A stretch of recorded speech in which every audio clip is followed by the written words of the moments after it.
Alrighty then, looks like it's recording again. Hi, it's Jonathan Charles Fox once again, broadcasting live from Camp Fox with Dharma the Wonder Dog, who I thought was gonna. She does exist. She just came up to me, so I'll let her say hello real fast.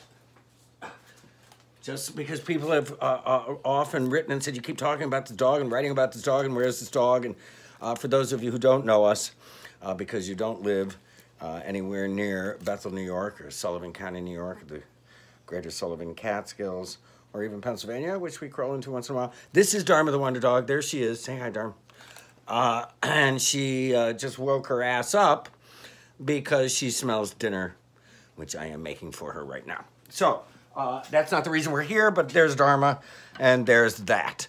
I am heating up her dinner because I'm that guy, and I read an article years and years and years ago that said, you know, dogs and cats, I guess, and probably pets in general, don't really necessarily like cold food. So if you use canned food, which I'm using at the moment because we had a snowstorm and I ran out, so it's in the fridge, and she doesn't want to eat cold food, and she's going to get some real chicken mixed in with it, don't worry. And so I'm heating it up because, yeah. So I have a minute, so I thought I'd get a hold of you guys since I've been gone for a week or so. And if you're wondering, you probably aren't, because nobody has, even though it's dark out. Clearly it's dark out, people.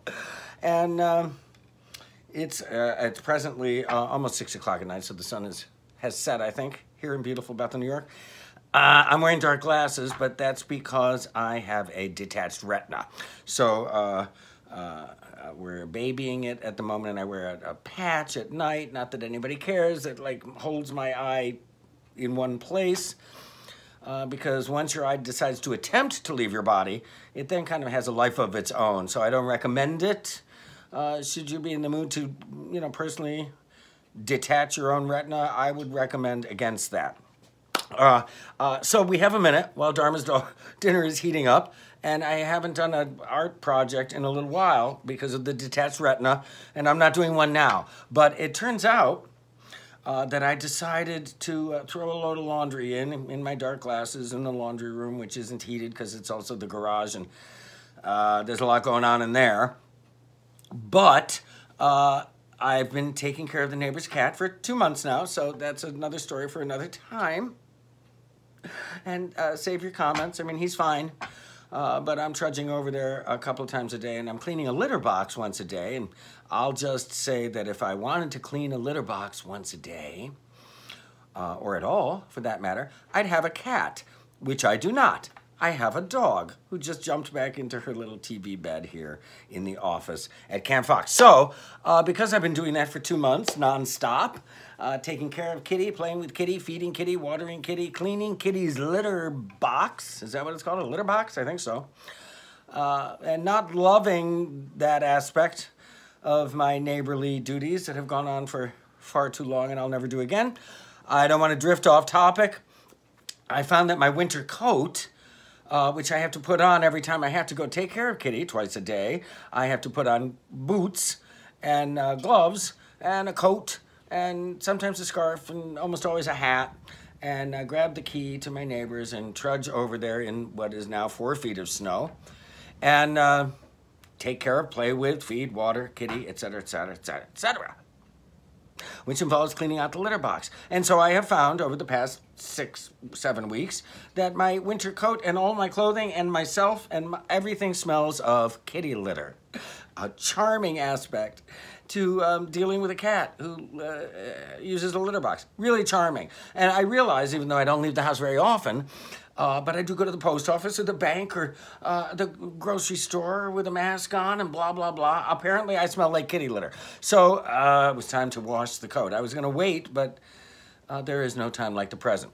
And that gets to the point at hand, which is I had to empty the pockets of my winter coat. And there are several, like any good, you know, Mackinac type winter coat-esque thing. I've got an inner pocket. I've got 2 or 3 outer pockets. There's zips. There's a pocket on the side here for my poor little cell phone.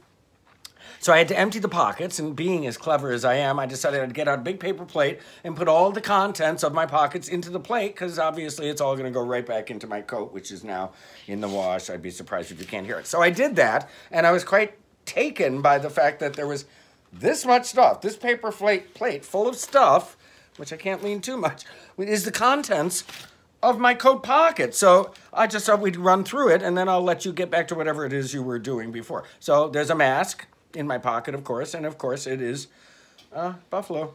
Check. Its real intention, I think, is to be some kind of cupcake paper holder baking thing, but they're made out of some weird kind of rubber that you bake with, I guess. I don't know. I don't bake. We've established that. But I have not only one, but two of them in separate coat pockets of my winter coat, and that's because I use them for Dharma the Wonder Dog for a number of reasons. I can fold it up just like this and stick it in a pocket, obviously, and they're fairly inexpensive because I lose them all the time. I can fill it with water and dump it out really fast, and she's a little dog. She's a Havanese, so it's perfect cup size for her, and I have them everywhere. Apparently, I have two in my pocket. I also found a couple of things of tea, I guess, in case I have a tea emergency, which has yet to occur this winter. I have Raspberry Royale tea in my pocket and some kind of sweetener that I no longer use at all, but apparently it's emergency sweetener that I don't use. So obviously it's winter, and I have some kind of, waxy lip thing. Apparently I don't want to have to reach more than 4 inches because I have two of them.